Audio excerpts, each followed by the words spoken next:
Hi, everyone. Welcome to the Get Real show. We are here with Sarah, who has come back again to Get Real. So thank you so much for coming. Thanks for having me again. Of course. So obviously, since last time you came on, we've actually developed a friendship, and it's going to be a much different episode where I feel like we can see a different side of yourself and learn a little bit more about what it is that you do today and what life looks like today, along with hearing a bit of your backstory too. So if you want to start off just telling us a little bit about really how you got to the point of identifying as sober, that would be great. Oh yeah, for sure. I think for me, it's like interesting how you worded it, identifying as sober. Because I think when I first stopped drinking, it was March of 2020, and I think I had a lot of like commitment issues to like the whole label thing. Because I didn't want to like be an alcoholic, I didn't want to be Yeah. sober, I didn't want to be a non-drinker. But like, yeah, I think that was hard for me because I think once I claimed something, it felt like a very dangerous space to be in, because I was like, well, if I say this is, what I'm doing, then I'm stuck in it. Yeah. So like if I say I'm sober and I tell my friends I'm sober and my friends and like family, like there's not really any like going back from there.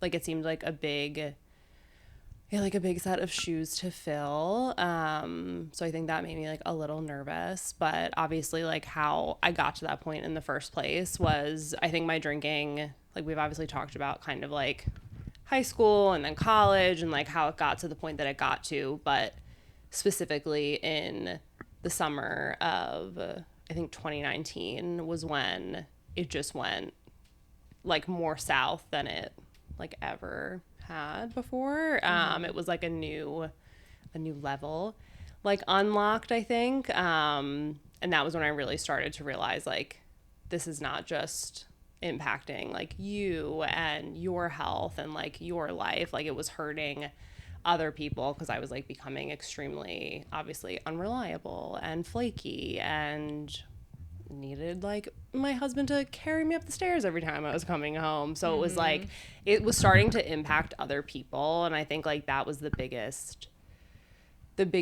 sign to me that I had to do something, because it was obviously like hurting me, and like obviously it's not good to hurt yourself, but it's a much easier space to be in because it's like, well, it's isolating.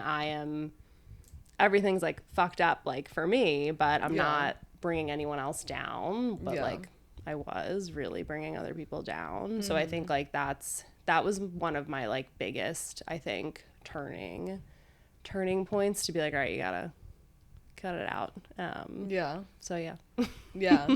No, that's really interesting that when I was asking the question, I wasn't even thinking of it in that way, but I was the exact same way where back then, so I really said it because today there are so many different categories. Some people are sober curious, some people are sober in recovery, some people are just non-drinkers. Like there's so many different ways people are going about it, because there are people like ourselves that say we had a problem with alcohol and now we're sober and not drinking, and then there's other people that think, oh, I'm just gonna do it for health reasons, I'm gonna do it for my racing, my skin, for better concentration, whatever it may be. And I even feel like that wasn't as prevalent when I first got sober, at least, but I still had a very hard time identifying as sober, and I didn't want people to know exactly that, so that you had a way out or an escape in case you wanted to back out, which is exactly what I did the first time.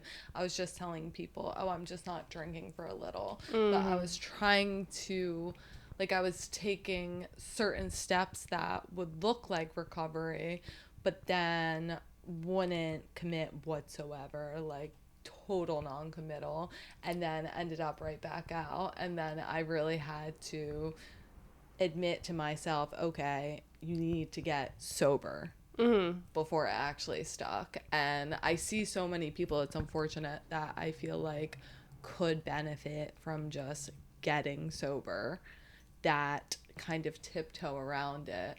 And it's really hard when you're then bargaining with yourself and in this space where you don't want to make that leap to the other side, but sometimes it is 100% necessary. Yeah, for sure.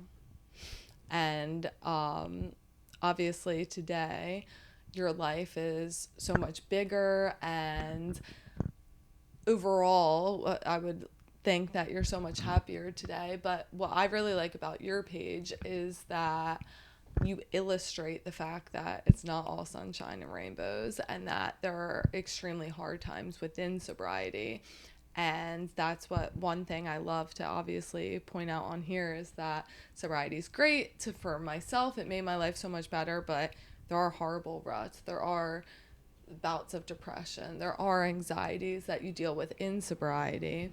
So what really inspired you to make that page and continue to make that content for people? Yeah, I think when I obviously like first got sober, where I went was Instagram. Like I had tried AA, had a horrible experience initially, have like since gone on that journey as well. But that was like what helped me, because I found these like sober accounts. I think the first one someone had sent to me was Shay's like No Booze Babes account. And so I was like, oh, this is like this exists. Like there's a space of people that are like honest about like kind of like that they're either not trying to drink or they are trying to have a different relationship with alcohol. So I relied super heavily on that space. And like from following that first account, I found like a million more accounts. Like at the time, I don't even know if they exist anymore, but there was this thing called 1,000 Hours Dry. And their whole goal was like, obviously stay dry for 1,000 hours and then like make your decision from there. So that account like really, really helped me. But because I was relying so heavily on social media and like meeting people that, again, virtually, because like we weren't meeting anybody in person like during the pandemic anyway, after I want to say it was like, I think it was maybe like 5 to 6 months, because I didn't have like a face to my account. It was no name, like nobody knew who I was. I would post things sometimes, but it was really for me to like follow other people. And then like 5, 6 months in, I was like, I would like to give back in the same way that this is given to me, because it got me 6 months sober. It sounds really silly, but like Instagram got me to be 6 months sober. Yeah. So I started sharing way more about it, was comfortable like putting my face to the account. And then I think like the most like conscious choice that I've made with the account is like just keeping it very honest, because there are a ton of accounts out there that exist that like it is all like sunshine and rainbows and like I stopped drinking and like I'm beautiful and I'm skinny and like I have, you know, like a house and a child and a this and a that, and like there's no downsides, which is great. Like if that's really what's happening for you, like wonderful. But I think like the times when I needed the most support were when it wasn't working out. So like if I was, because I have like awful depression, so if I was having a depressive episode in sobriety, especially the first one, it was like a nightmare. And I wanted to just show that like all of these things can be either going right or going wrong, but like you can still stay sober through them. Like that was what was important to me. And also just normalizing that it's not like the be all end all thing to fix everything. Like it fixes so much and it like allows you to grow, but like you're the person that has to be responsible for actually doing all of that. Like you're just kind of like giving yourself a starting point, I think, when you actually decide to stop drinking. So I try to be very honest about that too. Like a lot of my posts are very much like how you're taking accountability and like what action is like on you to go forward and take, because I think that's also really important. And I think because now I'm at a point where I'm in my 5th year now, and it's still hard. And like that's also what I want people to know is like it's fine if you're, you know, 4 years sober, 5 years sober, 6 years sober, and you're still like like what is happening? Like, why isn't this getting any easier? Because like I think it's life, like life's and it's hard. So like whether you're sober or you're drinking, those things are gonna happen and you're gonna have to deal with them. But like better to deal with them with a clear head. So 100%. yeah. That's exactly what I was just thinking, is that is just life. Life is hard. Life has obstacles, and I would rather be sober to deal with those obstacles, but it doesn't mean that you don't have those struggles within sobriety. I think sometimes it can be easy to want to fall back on those old patterns, especially in early sobriety. So that's why I think your account is so powerful and so helpful, because it really shows that there are hard things that are going to come up, and times that you feel like it's all pointless, or times that you think that life would be better. The bug agrees. That life would be better if you started drinking again, because it was your scapegoat for so long. And because it's like an all or nothing mentality, you might think like, this is just pointless. Why don't I just go back to the other side? And it's in those moments where you need to see someone that has gotten through those really hard times and made it to the other side still sober. I remember being a year sober and really not having anyone to look up to in that way, and feeling like absolutely horrific mentally, and thinking like, what was this all for? Like, now what? And almost feeling a sense of hopelessness or dread. And it wasn't that I was going to relapse, but essentially I was just like, now what? Like, just feeling absolutely hopeless because it hadn't quote unquote worked. But it doesn't work unless you work. And then I had to reevaluate my life, and was I making actual intelligent decisions for my mental health? No. Was I doing anything besides just being sober? No.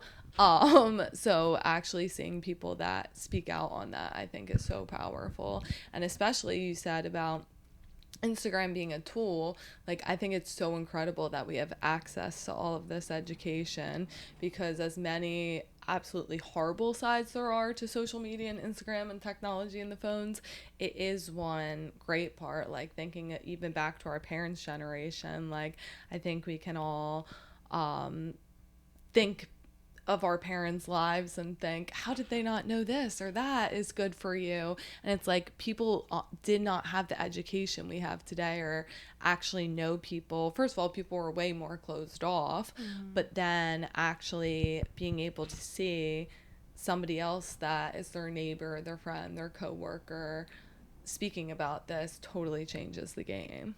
Yeah, for sure. Do you feel like being in New York, because for myself, I was really having a lot of my active alcoholism in different cities, and then was able to come to New York without, like, I came to New York a couple times heavily drinking, like on a girls trip type of thing, but that's it. Do you feel like it was challenging staying in the same city and redefining, I imagine, so many places that were once something so different for you? Yeah, I was actually talking to somebody about this recently, about like revisiting places in sobriety that you used to just be like absolutely demolished at, or places that like you don't remember what you did there, but you're like, I saw photos. And that's been so interesting, because I initially thought, like, when I first got sober, I had this, it was a blessing and a curse, because it was the pandemic. Like, the pandemic happened, I think, like 10 days, maybe less than, after I had my last drink. So the city was like not accessible to me. I think had the city been accessible to me, I highly doubt that that would have stuck the way that it did. Like, I'm very lucky that I was able to be safe and at home when I was withdrawing. Like, I had, like, Kyle lived with me at this point. Like, I had a partner to watch out for me. I didn't have to go to work. Like, I could, which was insane, like having physical withdrawal and then like jumping on a Zoom meeting and you're like, hey guys.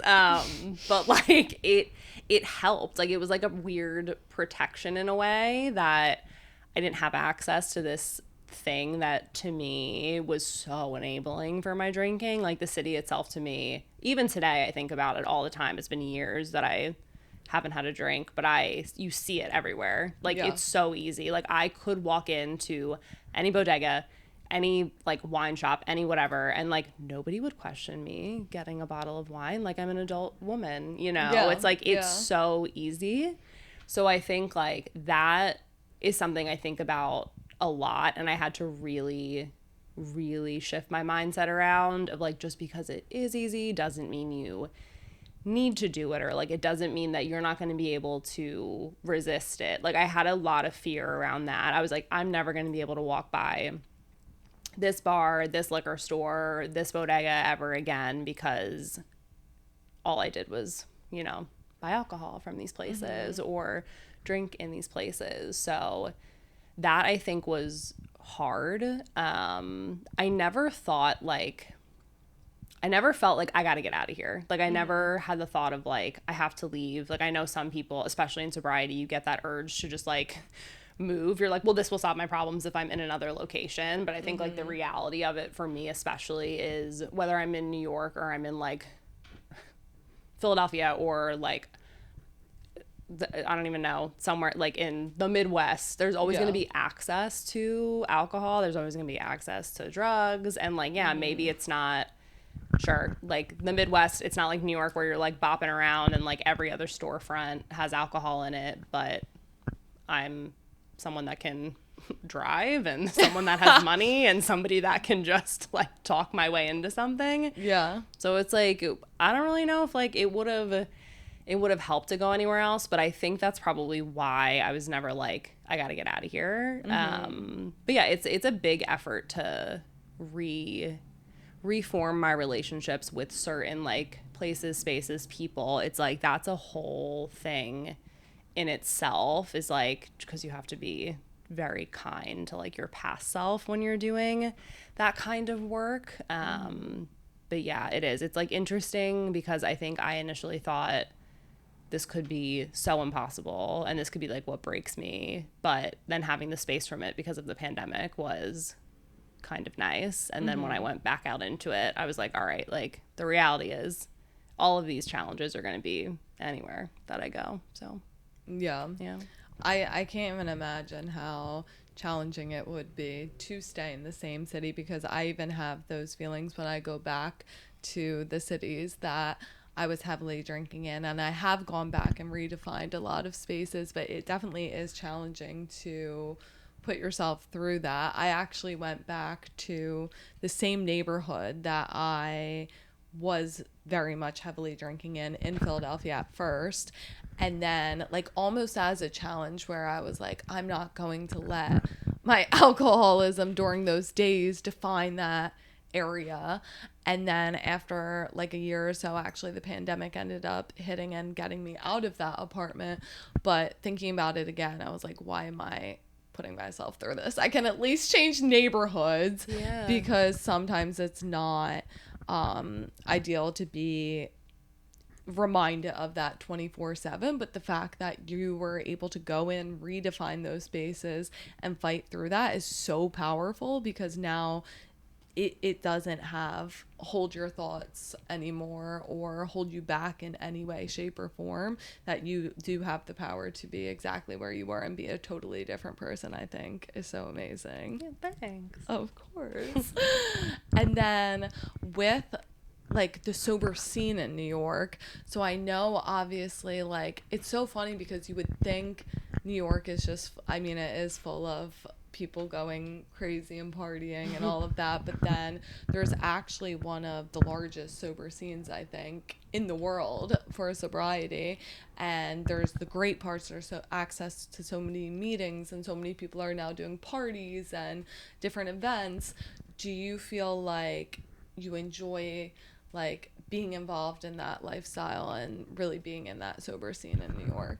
Yeah, I think there was definitely a point in my sobriety where I did, like, I really relied heavily on any like sober events or like pop-ups or whatever. But like, I think for me, like, I'm not like a sceney person, period. So I think like that was truly, that was like my first kind of like scene-y experiences. And I was like, well, but it's like sobriety focused, so I should be enjoying this, or I should be sharing about it on social media, or I should be like attending and telling people about it, and I should be like making content while I'm here. And like that is just like not how I am at all. And I think like realizing that and seeing how it kind of like plays out in other spaces just made me, it reminded me of like, first of all, this is like not why I wanted to be sober, you know, and like this is not what type of content I want to be sharing. And like obviously I'm always going to share about like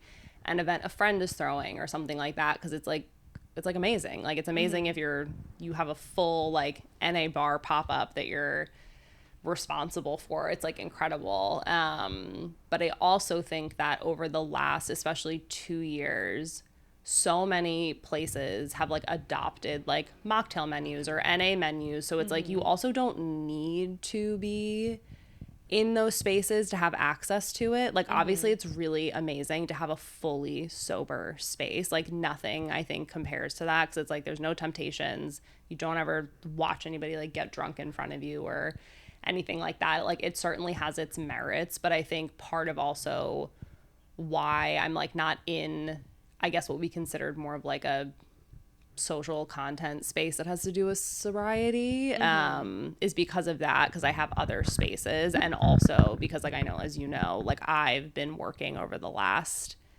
like year and a half to redevelop a relationship with AA and like the people there, and like those are some of like my closest friends now, and those people mostly are like anonymous. Some of them aren't. Like I'm not anonymous obviously, but some of them are. And it's like there's spaces there where it's like, of course, like being with those people, they're never drinking, and like they also don't care about any of that stuff. So it's kind of like a nice kind of low pressure space. And because I think there's no, I don't know how to word it, but like all that like my friends that are like in AA or like are sober but like not really like involved in so much of kind of like the sober scene, I guess, in New York, like they're just like working on themselves. Like they just care so much about their own growth and like the growth of people around them. Like they really genuinely care about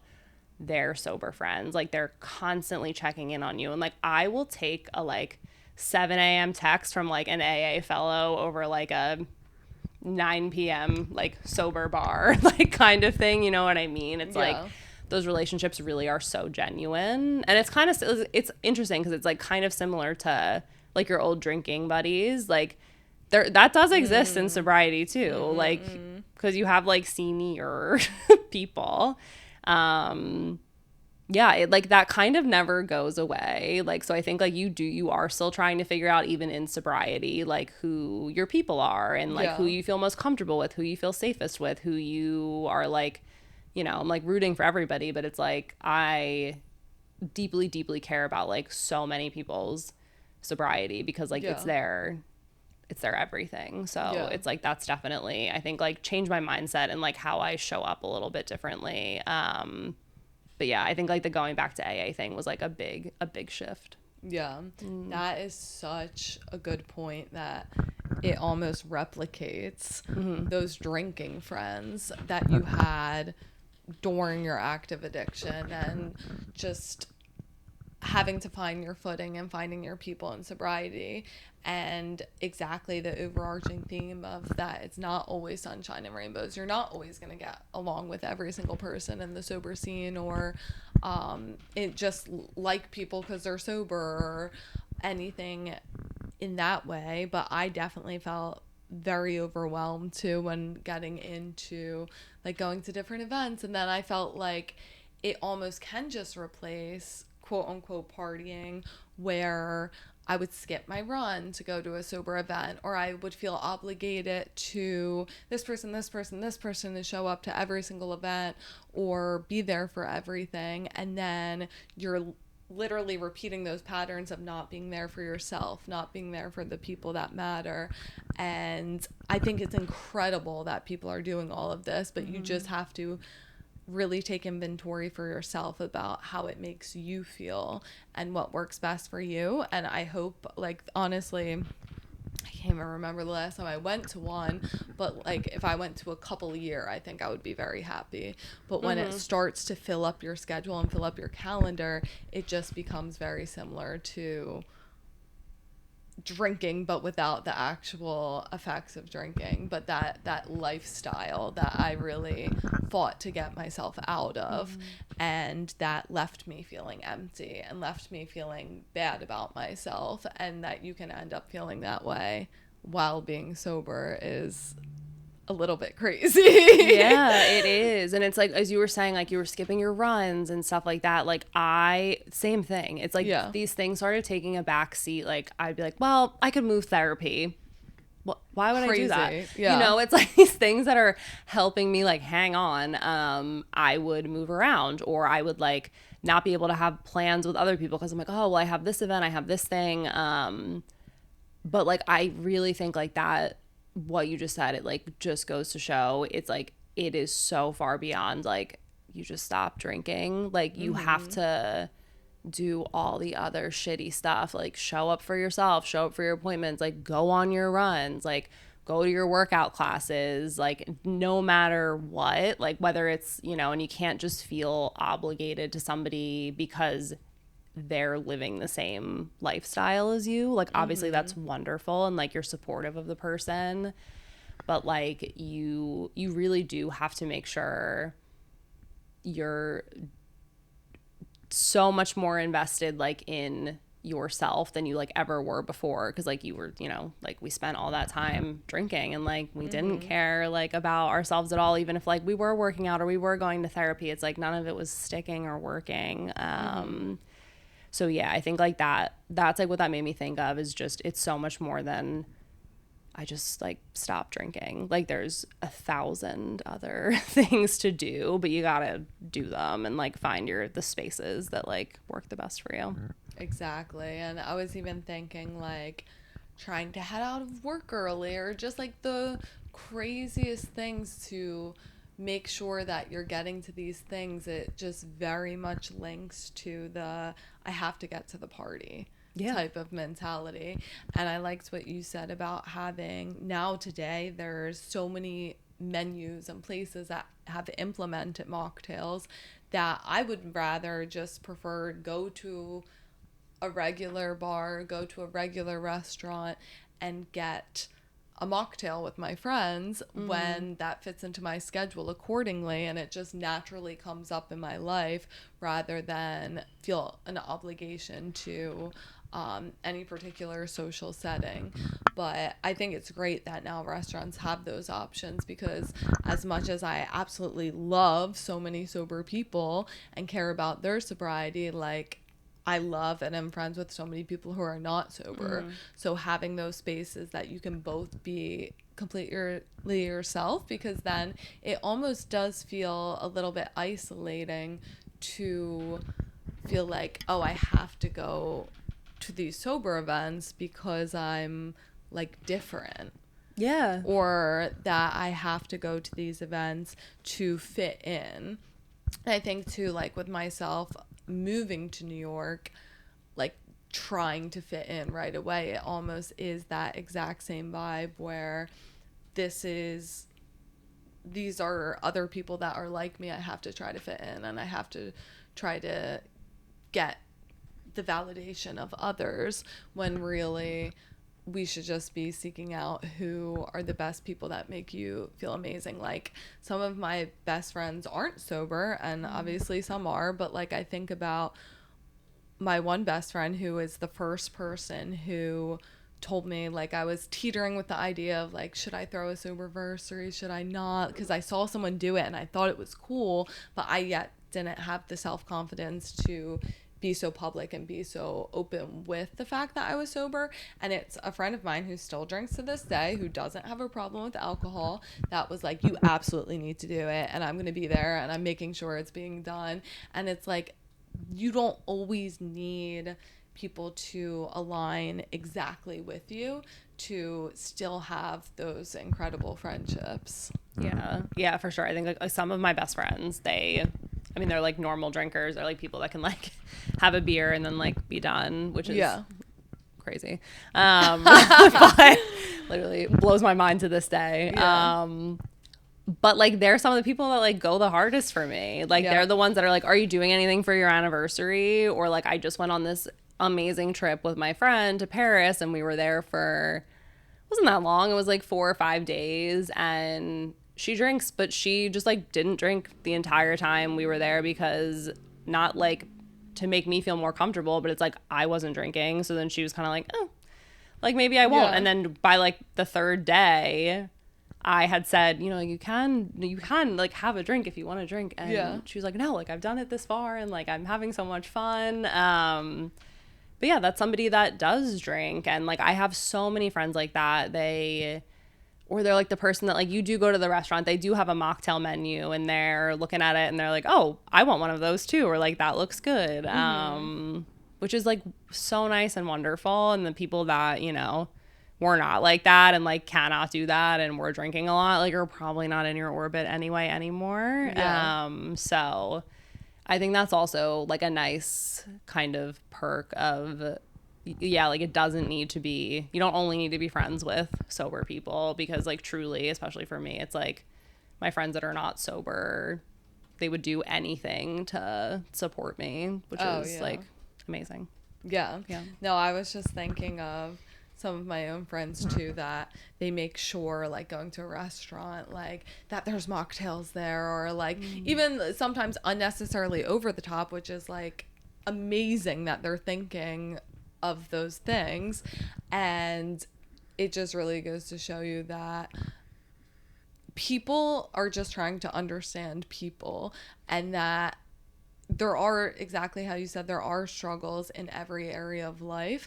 So we can still empathize with each other as human beings. And I think the fact that alcoholism and addiction, like, we do share a commonality with each other, but we share a commonality with so many other people that struggle with other disorders, that like you can see the same thing with people that struggle with depression, anxiety, eating disorders, whatever people have, that it all at the end of the day boils down to a couple core issues, that it's a sense of inadequacy, a sense of feeling uncomfortable in our skin, a sense of wanting control.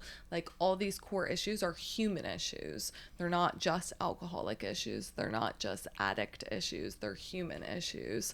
So we really can take a second to understand each other. And I think I'm even thinking in this moment, like, I need to make more of an effort with my own friends to understand their problems a bit better, because at the end of the day, like, there's only a couple core issues that we're all struggling with that can be repackaged and redesigned in different addictions and struggles, but it's really just the human experience. It is. Yeah. We've talked about it before though, like in a work setting too, being sober. Do you feel like still today, like, things have changed where now it's becoming more acceptable to be at a happy hour or be more open about it in the office? Have you seen a shift even in the past year and a half with things getting like these issues per se getting a lot more vocalized and people are being a lot more open about it? Yeah, like it is so crazy. It's like night and day from, like, I moved here 10 years ago, and it was like the happy hour culture was such a thing. Like, and you went out after the happy hour and you were blacking out with your coworkers, like doing drugs with your coworkers. Like there was no separation of like your personal life and your work life. And that was the case for so many of my friends. Like it wasn't just like I was some like bad girl at work, like wreaking havoc with her coworkers. Like it was a thing. And now it is so different. I've been at the job that I'm at now, I've been there for like 3 years, and it was the first job that I ever had where people would go to the happy hour, either wouldn't, and they're not, some people were sober, but some of them are not, and they just either wouldn't drink because they're like, like, I only have an hour, so like why am I gonna whatever?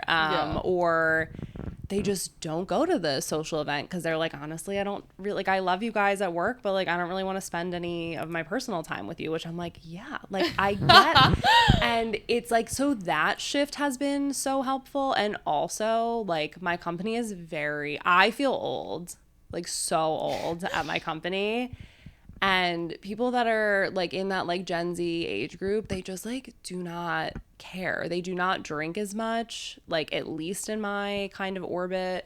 They absolutely go out, like they definitely like will get drunk, but it's like they're not like doing it at the company happy hour. Like maybe they're doing it after, I don't know, but it's not like such a central part of their work experience. Like it was such a central part of mine. Like my career started like in the phase of like everybody having like kegs in their office and like shots at 4 p.m. and like it was just so ingrained in work culture when I first started working, and I have certainly seen it shift back. Like that isn't a thing. Like yeah, there's like we have beers in the office because we like had a happy hour 3 months ago and like they're still there, but it's like the point is they're still there. Like people aren't like, you know, like ripping a Corona at like 3 p.m. at their desk every day, which is very different than how I like, I guess I grew up corporately. But yeah, it's very different. And it's nice to see that it's not so top of mind for people. Like it's nice when somebody isn't drinking at a happy hour. I've met people that I work with that find out I don't drink and they're like, oh my God, neither do I. And they'll ask like, do you like really, really not drink, or like you just don't drink at work stuff? And then like we'll get in a conversation about that. And that's always so nice. Like, cause it reminds me of like, this is why I tell people, and it's why I'm not anonymous. And it's why I feel like it is important to, if you do notice someone else not drinking, if there's a natural way to like slip it in, like just so they know they have another person there that like it could be hard. Cause like it can still be hard, even if not everyone like at the work happy hour is blacked out. It's still hard because you're like around the smells, like the sounds, you see people having a good time, and like you can catch yourself being like they're having a good time because they're having like that beer, but that's not true. So yeah, I think it's nice to know that one, people are not drinking as much as they used to, at least in my experience at work. Two, that it's not weird. I never feel weird being like, I don't drink at this job. I've never thought about it. I've had jobs before, and I had gotten sober at the job prior to this one. And when people found out I wasn't drinking, it was like the end of the world. They were like, what do you mean? Like, you're not gonna, like, the response was like, what do you mean? You're not, that's never gonna last. Like, you're so young. Because I worked with older men, and they're like, you're so young. Like, that's not serious. And I'm like, it is. But yeah, like even that, like the response is different. Like it's just support and like kind questions. Like it's never, well, like, do you have a problem? Like, what's going on? It's just like, oh, cool. Like, why'd you make that decision? Or it's so different. Yeah. I was just saying with a friend today that people are going to look back on alcohol like they did on cigarettes, I feel like. I can't wait for that. Because the culture is shifting so drastically. Like when you were talking about the younger generation, I can't believe how different it is, because it really is. Like you just see on social media these young people being vocal about like alcohol's dumb, like, and it's like, this is banana land. Because when I was that age, like not just the people with issues with alcohol, everyone was obsessed. Like we were obsessed as a culture, and the fact that people are moving away from that is so exciting. Because yes, like I don't have a problem with other people having drugs and alcohol, like whatever works for the particular person, but there are so many benefits from having less or having none at all that the younger generation are going to be able to experience, or just not get into it so far where there is no coming back, or they make mistakes that last with them for a lifetime, or get themselves into situations that they'll remember forever. And I wouldn't change anything about my own personal experience at all. I think I grew from everything and needed to experience everything. But that is very exciting that they just have a different experience where they don't feel pressured. And especially like what you said with like older men pushing it on like younger, like crazy, but that was the norm. Like that happens all the time, that you would just have 35, 40-year-old men just like pushing alcohol on you as a 16, 17, 18, 19, 20, 21, etc.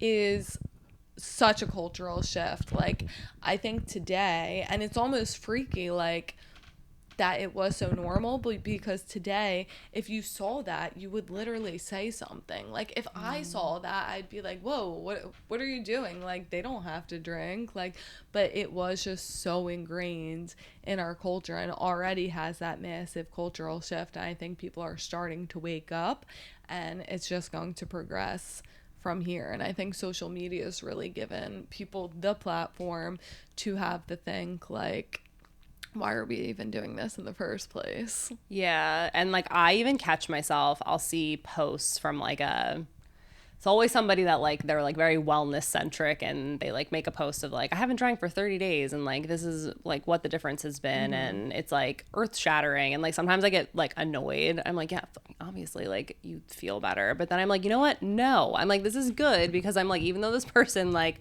might not stop drinking forever, they're like using their platform to share that they stopped drinking for 30 days, and their account has nothing to do with this, but like they have a massive following and they're sharing it. And I'm like, that would have been such not like an embarrassing thing to post 10 years ago, because like, yeah, I'm sure that existed, but it's like you would have been so worried about like what everyone's response would have been like.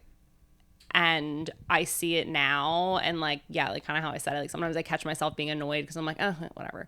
But I'm like, no, like it's so nice that people are sharing about that, especially if that's not like their permanent kind of like space that they take up. I think it's so interesting. Yeah.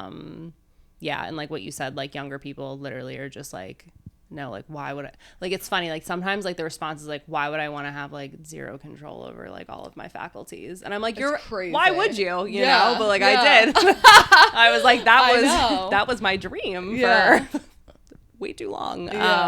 But it isn't like you hear things like said like that, or like you see it on social media or whatever. It's like, yeah, like why would I want to not remember the entire night or like end up in the hospital? Or, and I'm like, yeah, like you're onto something. Like, yeah, wise beyond their years, honestly. Like even my little brother said something about like juuling or like dipping and stuff, and he was like, oh, well, why would I do something that I know is bad for me?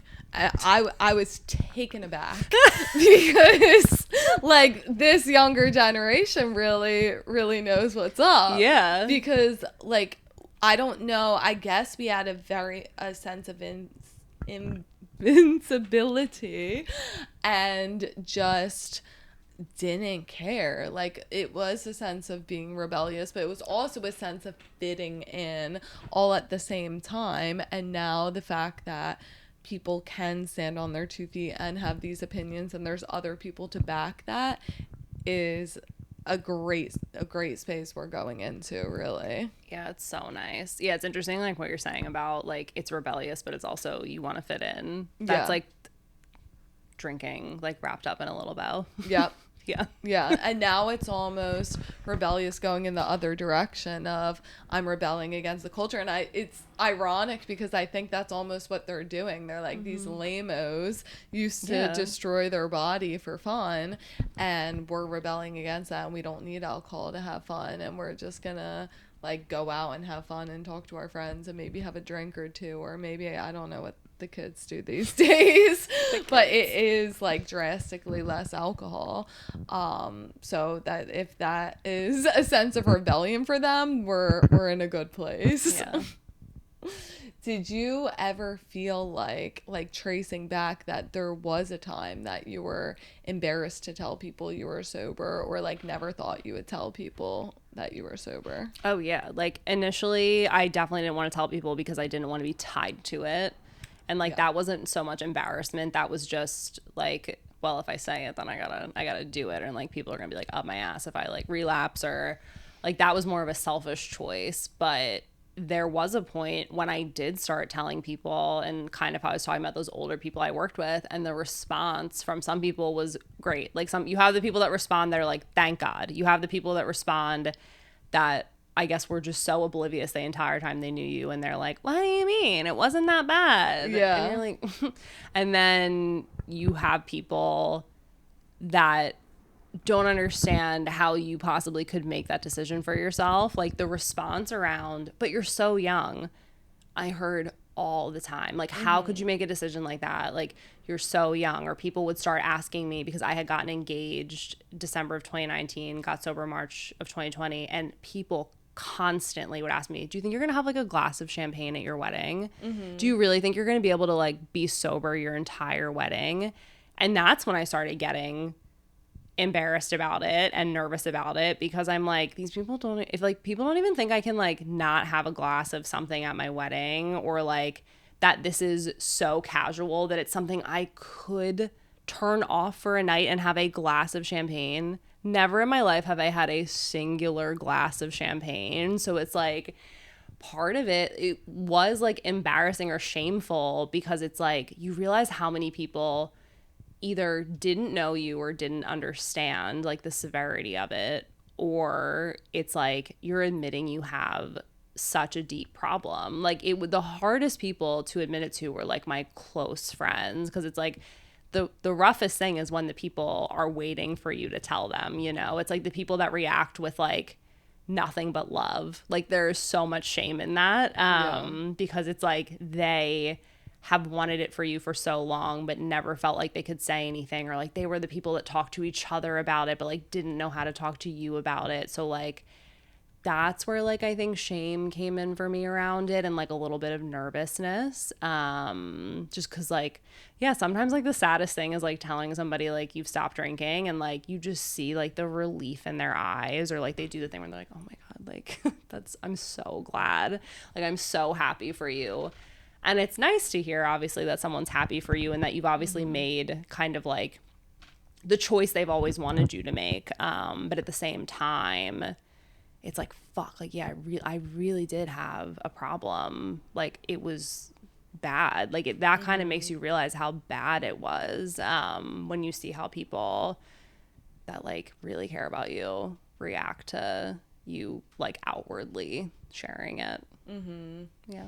Yeah, no, I can relate to that so much, thinking back to the different responses. And that's when you really need to have like a strong support system, because you can fall into almost believing the people that are like you want to have this hopeful belief system when people are like, oh, it wasn't that bad, or like, are you sure? You're like, am I sure? Like you want to almost believe that side, and then the people that were up close and closest in your life that knew you, that are like jumping for joy and now not staying up all night worried if you're gonna die or not, or worried if you're gonna be at the next family function. Like that is huge, obviously. But I think like luckily today, like people are being more open about it, because I do think that it's something that we shouldn't feel ashamed about and we should be so open about. And I don't really subscribe to like keeping that part of my life a secret whatsoever, because I think when I did think in the beginning like, oh, I'm going to keep this secret forever, was when I was so shameful of the fact that I was sober. And then when I switched and started to realize, like a little fake it till you make it mentality, that oh, this is, and it was really based off of the people that loved me's reactions, that oh, this is something I should be proud of.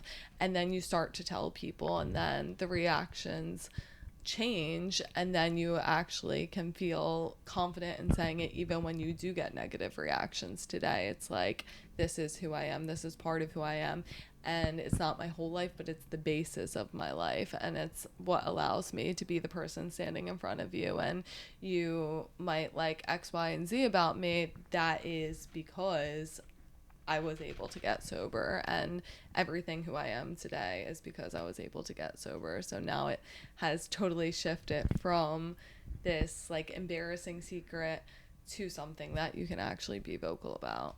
Yeah. Yeah. And that's so nice. Like that. Yeah, being able to say to somebody, yeah, especially like that is why I am how I am. Like the reason that, especially people who've only known me in sobriety, that's like my favorite thing in the world. Like that is something I cherish so much, is like I love the relationships that I have, and I'm like, this person only knows this me. Yeah. Like it's so amazing, but it's like I am this way because I'm sober. So like it does, it gives you a lot of comfort in like owning that you're sober and like sharing that you're sober. Yeah, like that definitely, because I wasn't like for years I was not like super confident like sharing with like new people and stuff like that. But like now that I'm really like years into these friendships with people, like obviously you're one of them, that like has only known me sober, it's like that's amazing. You know, it's like you have this new kind of new circle and like a new life, which is awesome. And it would be like a shame to not like give yourself the credit, even though it was something you were once like so ashamed of, which is like a nice twist. Yeah. Yeah, it's funny. I feel like people today might even think, like, if they never knew the old you, like, oh wow, you're like so good, or you're so healthy. And it's like, oh, if only you knew what got me to this place. And that's fine if that's what got me to this place, because I'm glad that those words can be associated with me today. But it wasn't always that way, and I'm elated that now I could be identified as someone that is so healthy, or someone that is taking care of themselves. Or when people say like, oh, I wish I could do that, it's like, you can do that, because I was once in your shoes. I might have been worse in your shoes, but that anyone can really do this. And that's why I think it's so powerful, the message that you spread, and how you go back and actually help people. Because I know it is hard. Like sometimes for me, I can get away from going back and like making it aware that I did have a problem with alcohol. Or like sometimes when I take off doing Get Real for a little bit, and it feels like, oh, do I really want to make a reel right now, like expressing that part of myself? But I always try to show people that are still in it, like, the me you see today isn't the me that's always been there. So the fact that you put so much energy and effort into doing that, so that so many people out there can get help in those early days, because it's really easy to forget about what those early days were like when you make it to the other side. And you're a resource that people can access in those super dark early times. So I think it's so incredible about what you do. And I'm just really lucky that I've met you through this, and everything you do is just simply inspiring. So keep on doing it. But I would definitely love to know, like, what would you tell your younger self about your life today and about what to do next? Yeah, just like it gets good, it'll get good, but like you gotta do a lot of shitty hard work to get to it. I think like I would love to tell my younger self like everything's gonna be amazing, like you're gonna fall in love and like have an apartment and live in your favorite city. And like, yeah, you'll do it, but like first you're gonna like fall off a cliff and have to like climb back up it. But it's okay, because like you did it and you can do it. And I would tell that to anybody that is like young and struggling, whether it's like alcohol, drugs, just like mental health. Like it doesn't even have to have anything to do with drinking. Like you're gonna have to get yourself like back up. Like it's gonna be you that does it, and like people will help you and like support you. But yeah, like you have to put in the work, and it'll be very, very worth it in the end, for sure. Well, that's great. Well, thank you so much for coming on and getting real yet again. Can't wait to circle back in a couple of years from now and see your progress and all the incredible work you continue to do. Thank you.